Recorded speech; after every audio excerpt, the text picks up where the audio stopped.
ವರ್ಣಗಳನ್ನು ಯಾವ ವ್ಯತ್ಯಾಸವನ್ನು ಮಾಡಬೇಡಪ್ಪ. ಯಾಕೆ? ಸರ್ವಂ ಬ್ರಹ್ಮಂ ಜಗತ್, ಬ್ರಹ್ಮನಿಂದಲೇ ಸೃಷ್ಟಿಯಾದಂತ ಸಮಸ್ತ ಮನುಕುಲ.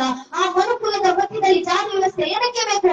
ಎಲ್ಲರನ್ನೂ ಸಮಾನತೆಯಿಂದ ನೋಡ್ಕೊಂತ ಸಮಾನತೆ ಹರಿಕಾರವನ್ನು ಶತಮಾನಗಳಿಂದ ನೀಡಿದಂತವರು ಭೀಷ್ಮ ಪಿತಾಮಹರು ಮಹಾಭಾರತದ ಕಾಲದಲ್ಲಿ.